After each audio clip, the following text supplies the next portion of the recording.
Bien, oremos, Padre, grande es tu misericordia, cuídanos y dirígenos con tu espíritu en el nombre de Jesús. Amén. Bien, vamos a ver si hay alguien que alguna pregunta.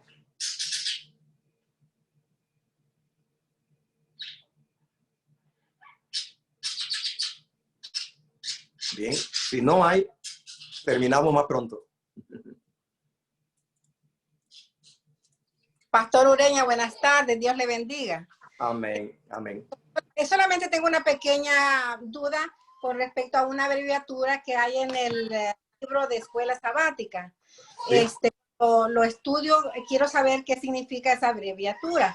Dice ED y trae las citas, digamos que los números de alguna página, no sé, ¿será otro libro?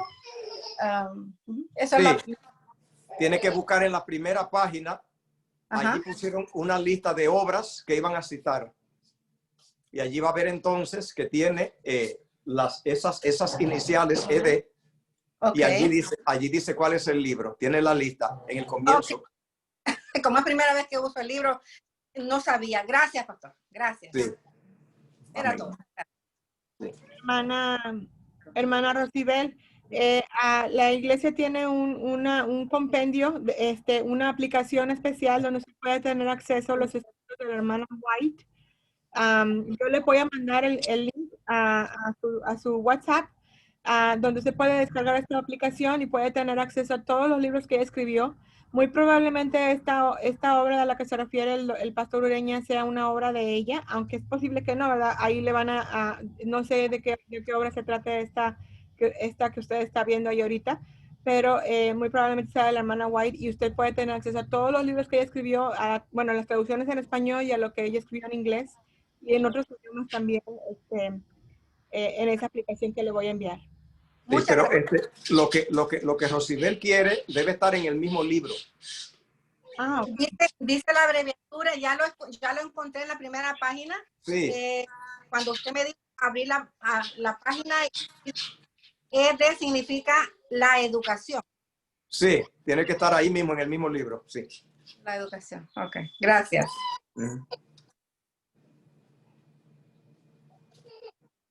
Bien, gracias, hermana Rosibel. Ahí tenemos también a hermana Leti. Bienvenida, hermana Leti. Estamos hermana Asmiria también.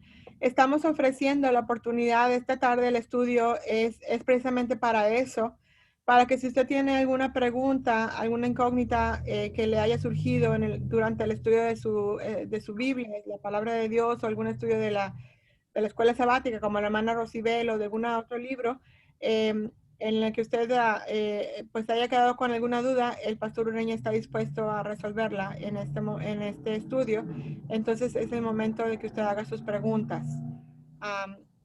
Los micrófonos están abiertos. Si usted nada más quítele su mute a su teléfono o a su tableta o su computadora y usted puede hacer su pregunta. Sí.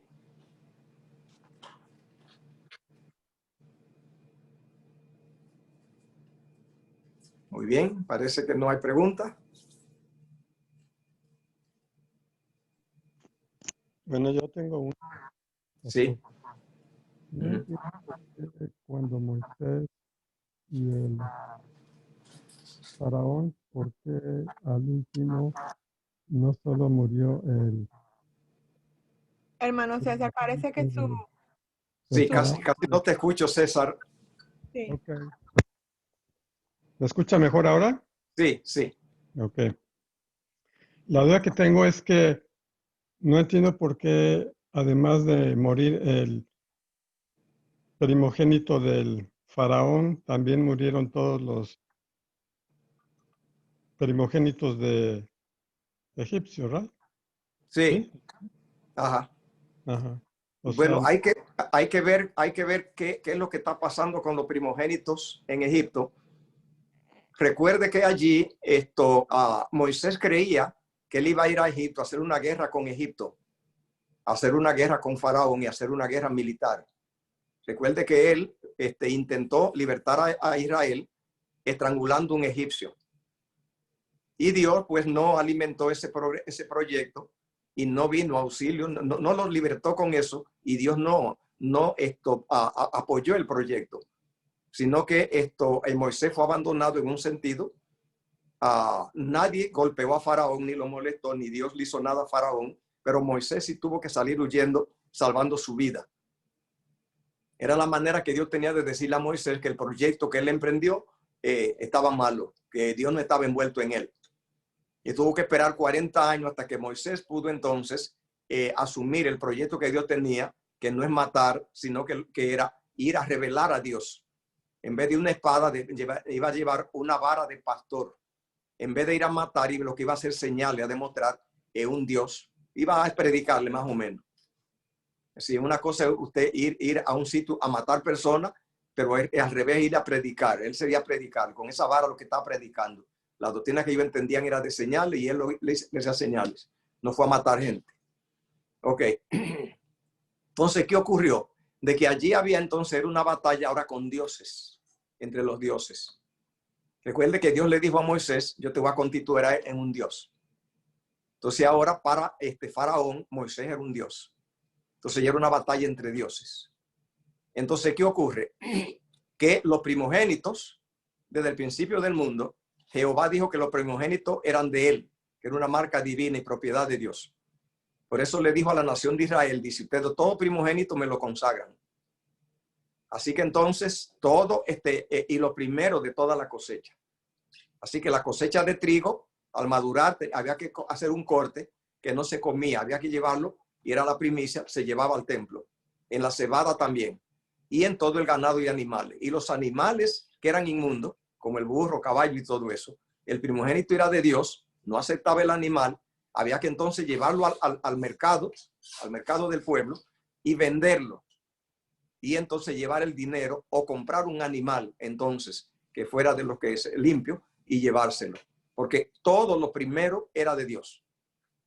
Así que no era la excepción, también el varón primero, el primero y varón, el primogénito de Dios. Así que entonces ahora hay como una guerra de dioses en Egipto. Entonces ahora Faraón se declaró Dios. Por lo tanto, entonces ahora hay el Dios de Moisés, que Moisés ahí representaba, y el Dios de Egipto, que era Faraón. Entonces tenían una pugna.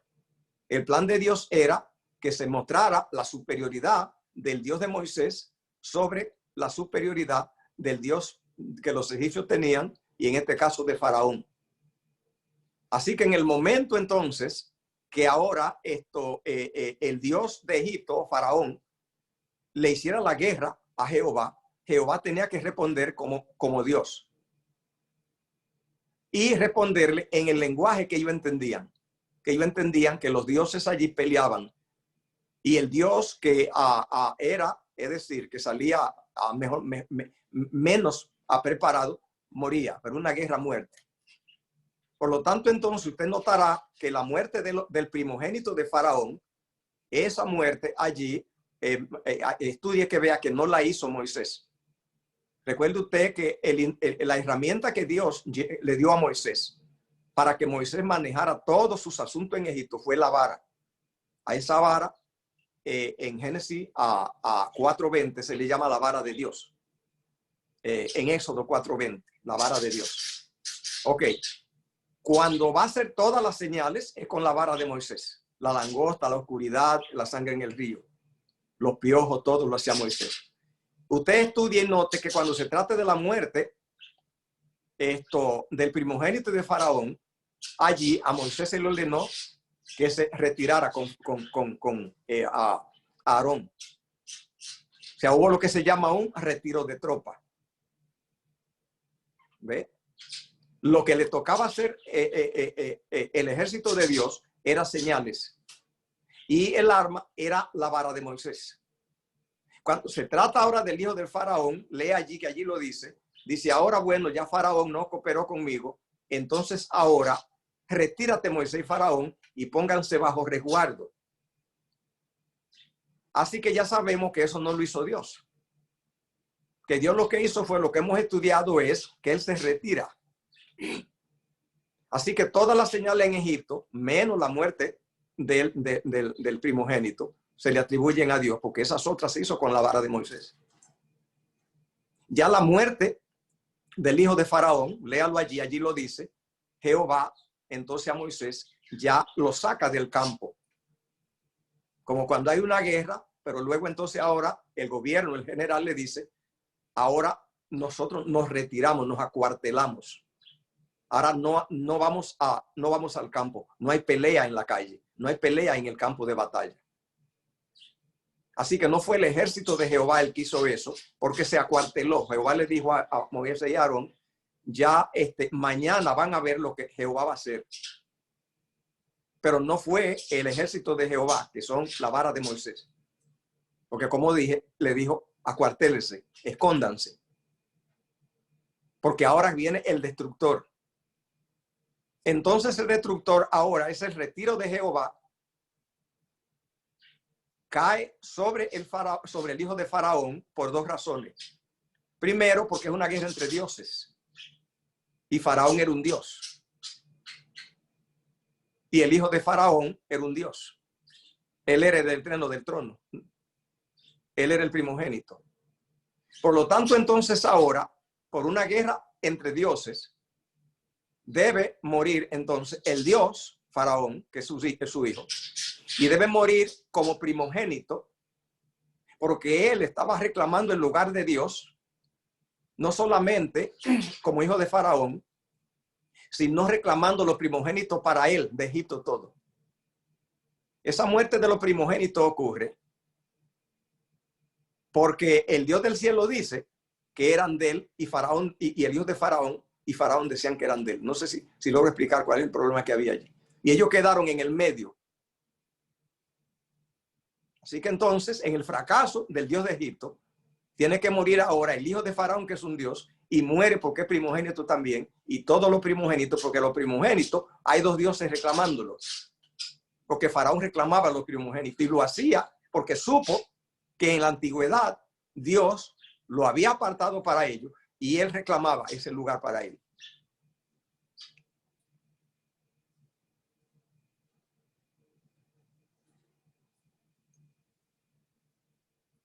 ¿Sí se entiende?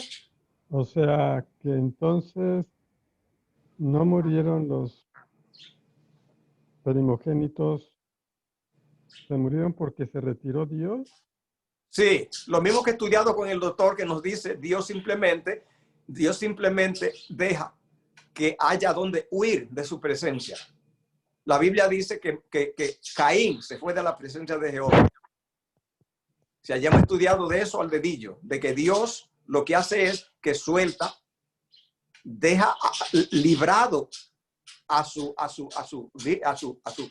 propio suerte. Esa es una frase buena. Dios deja a los seres humanos que huyen de él, lo deja librado a su suerte. Esa es la ira de Dios. Estudiamos hoy mismo, escuchamos eso. Dios deja librado a su suerte.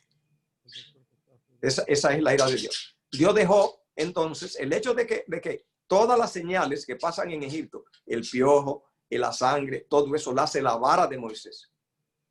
Pero cuando llega el momento del primogénito, Jehová acuartela su gente. Le dice, a ustedes retírense y escóndanse, que verán lo que voy a hacer. Eso, así fue que vino eso. Indica que justamente Dios se retiró. Allí lo dice. Y entonces vino el destructor, así se le llama en toda la Biblia, el que mató el primogénito, y todos los primogénitos sufrieron porque ellos eran reclamados por aquel. Ya. Se habían ofrecido, o sea, al no resguardarse, como usted dice que Dios le dijo a los hebreos que se resguardaran, eso era la señal que les dio, ¿verdad? Y ellos al no hacerlo, se pusieron, se ofrecieron, como quien dice, al Dios que... Es decir, si Dios le dice resguárdense, está diciendo mucho, está diciendo, yo me retiro y los míos resguárdense, que yo respondo por lo que se resguarden y no respondo por lo que se queden en el campo. Ya. Así de simple. Como dice el doctor José, o sea, el ángel de la muerte realmente es un ángel mensajero que viene a dar la orden de dejar en libertad a las personas que no escogieron a Dios. Eso pasa en muchos lugares, en ocasiones. Hay ocasiones que es peor que eso. Simplemente Dios se va.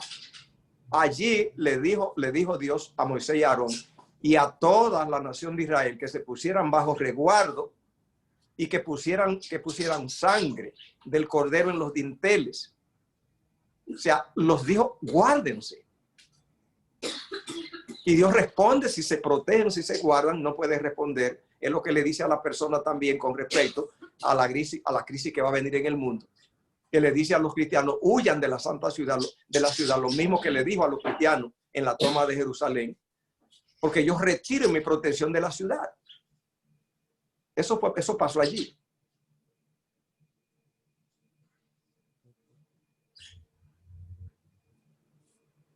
Muchas gracias, pastor. Sí. Yo tenía una pregunta, pastor. Si hay alguien más, perdón, hermana Ricardo, adelante usted. Sí, mire, pastor, buenas tardes. Sí. Yo tengo una pregunta. Sí. Gracias. Aquí en Deuteronomio 32, porque usted la otra vez nos dijo de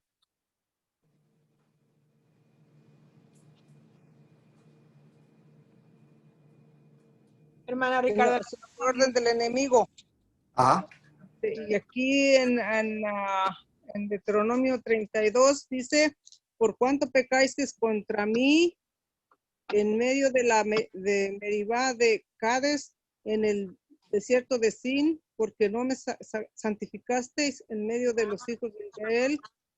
Verás, por tanto, delante de ti la tierra, mas no entrarás allá a la tierra que doy a los hijos de Israel. ¿Cómo fue que usted dice que Dios la muerte no viene por medio de Dios? Porque allí le dijo a Moisés que iba a morir.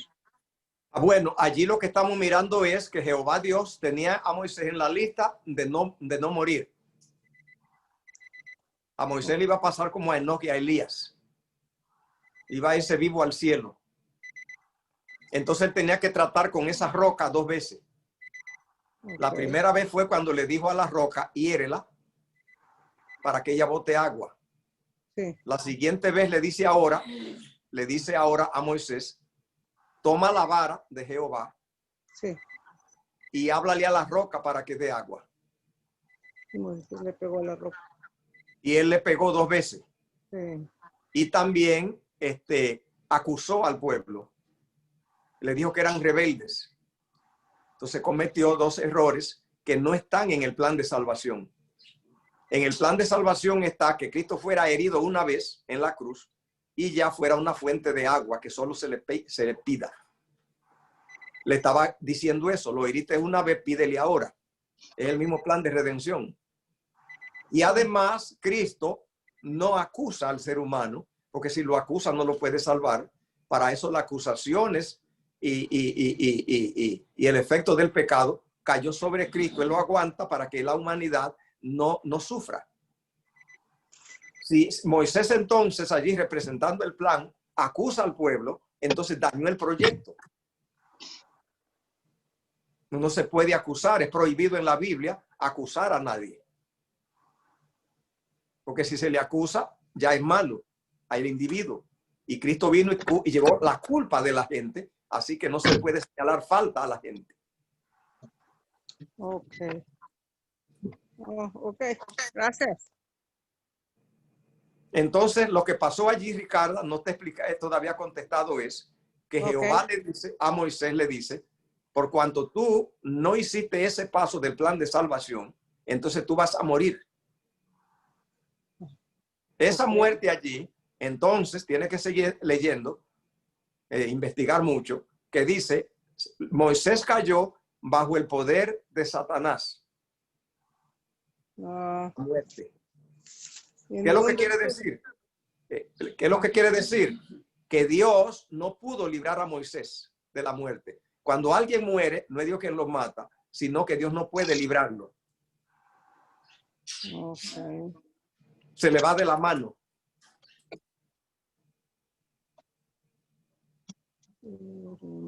Okay. Ok, ya le anoté aquí para estudiarlo bien entonces. Sí. Gracias. Oiga, pastor, una pregunta. ¿Me escucha? Sí, sí, sí. Te oigo, Leti. ¿Cómo estás? Bien, gracias a Dios. Mire, yo iba a preguntar, con respecto a lo de Adán y Eva, que dijo usted que se pusieron las hojas de higuera o las hojas no sé qué, para que eso qué significaba, decía usted. Ponerse hoja de higuera cuando ellos sintieron que estaban desnudos, eso significa todo lo que hacemos en nuestro diario vivir, que es el nosotros valernos de nuestras propias uñas para resolver todo, una vez que Satanás nos convenció de que Dios no funciona. Pero fueron, sí, Dios no funciona, pero en respecto también a lo de la mujer, que cuando salieron de Edén, ahí la mujer fue denigrada No, ante, no, ante Adán, o sea, para someterla, por eso está ahorita la ley así en Israel, ¿a cuál ley? pues de que someten a la mujer y que ellas no tienen voz ni voto y que ellos pueden hacer con ella lo que quieran. No, pero allí no hay, no se puede mezclar una cosa con otra. Allí no pasó eso. Bueno, los judíos, ¿no? Es lo que están haciendo, ¿no? Es lo que hacen. Sí, ya sería otro estudio. O sea, lo que pasó allí de ellos ponerse hojas de higuera, eso significa simplemente la actitud humana nuestra. Y es que nosotros, una vez que descartamos a Dios, recuerde que ese es ya el fracaso de la religión total y de la fe. Cuando ya Satanás nos convence que ya Dios no funciona, consigue que ya nosotros no dependamos de él. Nos convence que Dios no ayuda en nada, que Dios lo que hace es quitarnos, que es peligroso y huimos. Ellos huyeron, tuvieron miedo, indica que Dios ya se presentó, lograron mirarlo como un peligro que tenían que salvar su vida. Tenían miedo, es decir, tenían que huir, librarse. Y entonces buscan hoja de higuera, indica que ya Dios es un peligro y queda descartado y el hombre busca sus soluciones. Esa hoja de higuera significa la salvación y solución que yo puedo desarrollar, que yo puedo implementar, que Dios ya no me sirve, que no lo usé a él. Eso significan las hojas de higuera. Es cuando nosotros en la vida diaria, nosotros ya la fe fracasó y ya entonces salimos y para hacer las cosas, a ver cómo podemos hacerlas y ya decidimos no obedecer a Dios porque ya Satanás nos convence que la religión no sirve, no funciona y entonces transgredimos principios diciendo que ni modo, tengo que buscármela. Más o menos eso. Bueno, ¿y por qué motivo suceden ese tipo de cosas? ¿Es por falta de fe o por qué? Es cuando la fe fracasa. Por ejemplo, hay personas, por ejemplo, que se crían en la fe y dice no matará y conocen la Biblia, no matará. Pero encuentran personas que lo provocan mucho, él le trabaja y no le pagan y le buscan gran problema y un día dice, mira, ni modo, para defenderme voy a sobrevivir, si no, esta gente no voy a poder, me van a burlarse, a destruir. Y busca por allí una pistola y dice, oye, ya tengo que hacer algo por mis manos. O sea, ya Dios, tuve que dejarlo, tuve que buscar otras soluciones. Lo mismo pasa en la prostitución. Muchachas que nacen a donde se conocía a Dios y un día dicen, mira, me vi en la calle, no hubo comida, ya Dios vi que no me sirvió. Los muchachos se van a la pandilla también, dice, yo supe de Dios, pero mira, no tengo comida, no tengo nada, tengo que atracar. O sea, buscarse y tirarse por sus propias manos. O sea, Dios es dejado, es botado. Satanás tiene que convencer que Dios no le sirvió. Esa es hoja de higuera.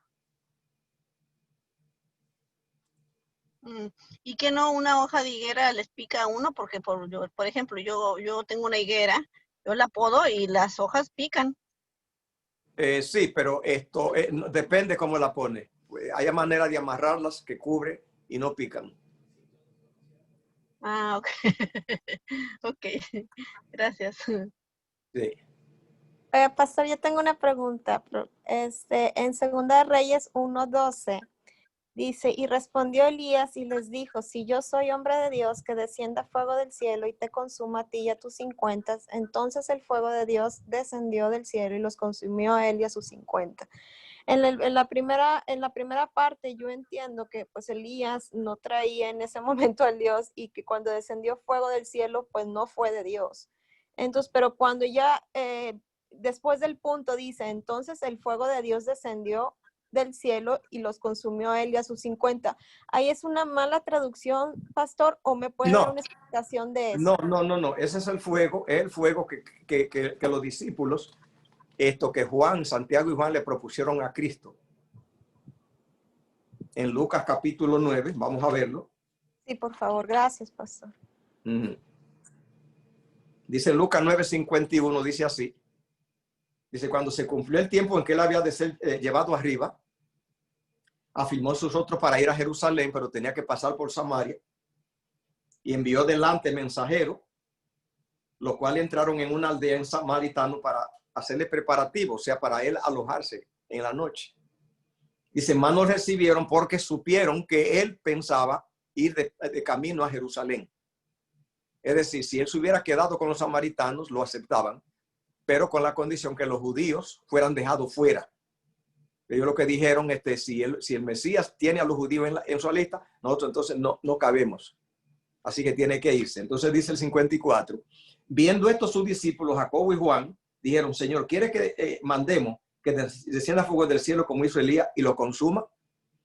Entonces dice el 55, 9:55, Lucas 9:55. Entonces volviéndose él les dijo, vosotros no sabéis de qué espíritu soy. Entonces ya eso dice mucho de ese espíritu. Está diciendo entonces un espíritu malo. Y añade por qué. Dice, porque el Hijo del Hombre no vino a perder las almas de los hombres.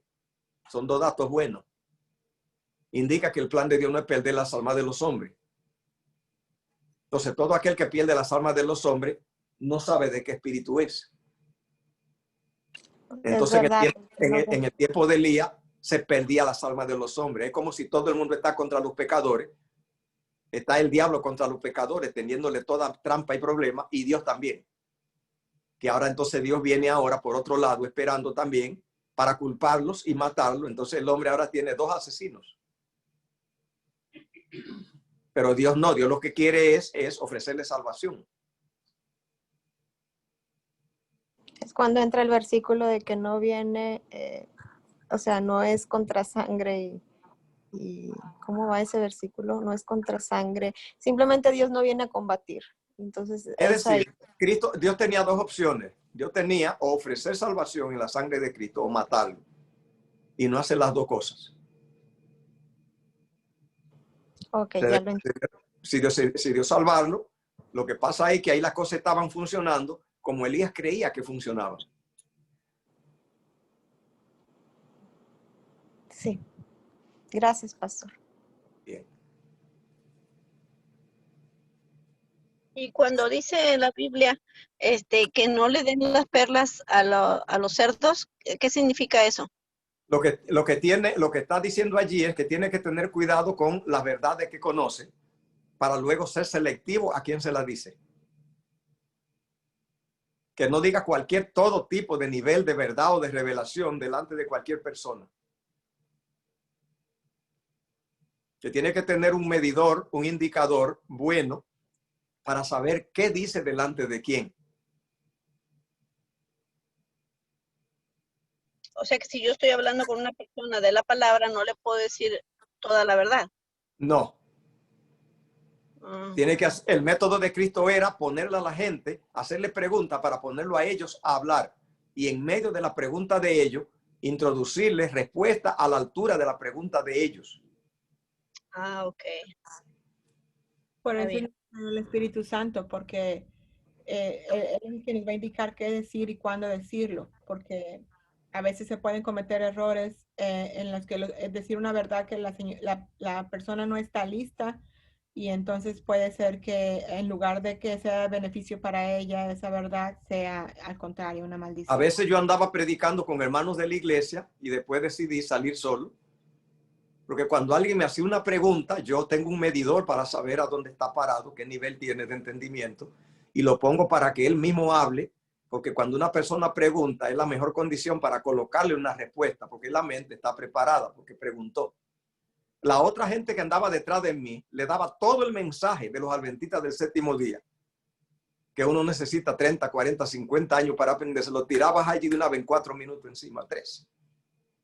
Le hablaba de los 144,000, la segunda venida, cuando el Papa cambió la ley, le cambió todas las cosas, todo es una montaña que la gente quedaba así, y entonces allí no porque esa gente no puede manejar nada de eso. Cristo fue cuidadoso, que solamente a la mujer samaritana fue la única persona que le dijo, yo soy el Mesías que habla contigo.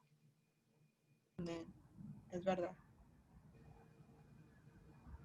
Pastor, yo tengo una pregunta con respecto al pacto que hizo Dios con el hombre después del diluvio, Pastor. Ahorita estamos estudiando eso y estamos hablando, estamos estudiando acerca de la luz, las propiedades de la luz, como el arco iris ¿cómo se dice? Es la luz blanca refractada. De tal forma que podemos ver los colores, ¿verdad? Y como Jesús es el prisma a través del cual podemos vislumbrar el carácter de Dios, ¿verdad? Que es luz.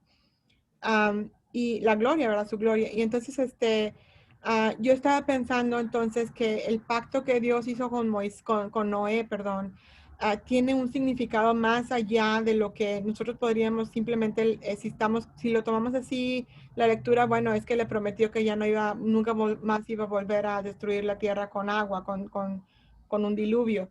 Pero luego vemos lo que pasó con la Torre de Babel, que estas personas pensaron en salvarse, como usted dijo, a sí mismos y construyeron la Torre de Babel y todo eso. Entonces yo digo, ¿tiene entonces que tener un significado más profundo ese pacto que hizo Dios con Noé, con el hombre? Habría que indagar. Lo único que tenemos para indagar y conocer todos esos pactos es la Biblia. Tenemos que ver si la Biblia nos da más datos, si encontramos más información.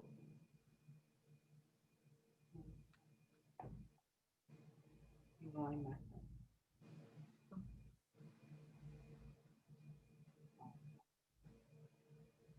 Hay misterios que solamente. Ok, vamos a... entonces, ¿alguien más que tenga alguna pregunta? Parece que la hermana Luz Daris. Adelante, Luz Daris. Sí, pastor. No, más que una pregunta, es como si usted me puede ampliar o decir, para yo entender acá, pues leyendo en Samuel, ya pasé por esto en Samuel 2, pero leyendo en Samuel 1, en el capítulo 19, la parte donde pues David estaba oyendo y se fue con Samuel y se fueron para Nayot. Entonces Saúl mandó pues a varios mensajeros a que lo persiguieran y lo trajeran. Y dice que los mensajeros, hasta por tercera vez que los mandó, ellos profetizaban. Y dice que también Saúl profetizó y que pasó toda la noche profetizando, se quitó las vestiduras y todo. ¿A qué se referían en este caso? ¿A qué se refiere la Biblia en este caso? A profetizar, en este contexto. Profetizar nada más. Profetizar es nosotros, alguna gente cree que profetizar es hablar de cosas del futuro, que profecía es eventos futuros. En la Biblia no. En la Biblia profetizar es abrir la boca, que sea Dios quien la abra. Hubo ocasiones que los cantores, la gente que tenía un coro allí en el tiempo de David y Salomón, que cantaba, porque era inspirado, era profetizando. O sea, toda vez que se abre la boca y que es el espíritu, se llama profetizar. O sea, que de razón allí decía que iba una compañía que iba a estar profetizando, entonces ya me indicaron. Pero entonces, en ese momento que Saúl profetizó también, entonces, eso detuvo que persiguieran a David. Fue como una protección para David en ese caso, pero solamente profetizó, porque después lo siguió persiguiendo. No veo no hay ninguna conexión allí en ese texto. Ahí va mi pregunta, sí. Sí, Luzari. No hay allí ninguna conexión entre el acto de a Saúl profetizar y alguna situación con David, de persecución con David. No hay allí. Son cosas. No la hay. Yo le preguntaba, ¿sabe por qué, pastor? Porque ahí decía que vino también, cuando dice aquí, entonces, y vino sobre él el Espíritu de Dios y siguió andando y profetizando. Entonces pensé que era sobre Saúl, ¿no? Sí, sobre Saúl, pastor. Ya, allí no hay ningún incidente con David. Allí todo el incidente solamente se limita a decir que Saúl profetizó, que estuvo junto con los profetas allí. Sí. Ujú. Ok. Pastor, entonces volviendo a mi pregunta, lo del pacto, ¿ha encontrado usted alguna otra? ¿Qué puedo estudiar yo que me ayude a saber más profundamente acerca de esto? Lo que yo sé del pacto solamente es que ese arco iris después aparece con el ángel allí en Apocalipsis capítulo 10. Indica indica que ese arco iris lo que representa es varias cosas. Representa paz, y la paz de Dios es Cristo. Y representa autoridad, porque ese ángel que tiene el arco iris dice que pone su pie sobre la tierra y sobre el mar. Eso está, dice, reclamándolo. O sea, diciendo que él es el dueño. Tiene autoridad y tiene salvación. Hasta allí que sabemos de eso, de lo que el arco iris representa. Es un ID de Cristo, de Dios. Sí, porque también cuando describen el trono de Dios dice que hay un arco iris encima del trono de Dios. Entonces por Sí. eso me abrió esa curiosidad. Ok, Sí. muy bien. Vamos entonces ¿hay alguien más que tenga alguna pregunta?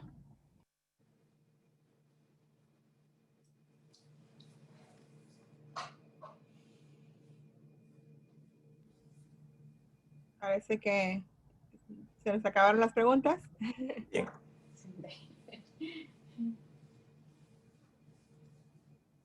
A veces es que uno no sabe cómo formularlas. Yo Ujú. personalmente me surgen muchas, pastor, mientras estoy leyendo la Biblia y tomo noticas y subrayo, pero después no sé cómo formularlas. Tengo que, por verme, en eso tengo que aprender y saber cómo formular mis preguntas. Muy bien. Sí. Sí, la pregunta hay que formularla, hay que saber estructurarla. Claro, hay que saber estructurar y formularla bien, por eso a veces más bien me quedo calladita. Sí. Pues muy bien, si no hay más preguntas, pues podemos allí terminar. Muy bien. Gracias por la atención y la participación. Y deseamos que este resto de tarde sea muy bueno. Muchas gracias, pastor. Parece que el hermano César tenía una pregunta. César abrió su micrófono. ¿No? Ok. Bueno, pues entonces ya nada más nos toca despedirnos en oración. Pastor, ¿nos puede dirigir? Bien. Padre que moras en los cielos, grande es tu misericordia. Gracias por tu cuidado. Gracias, Señor, por toda la luz que nos da, el conocimiento, la revelación, la enseñanza. Nos ponemos en tu mano como iglesia, como personas, en el nombre de Jesús. Amén. Amén. Amén.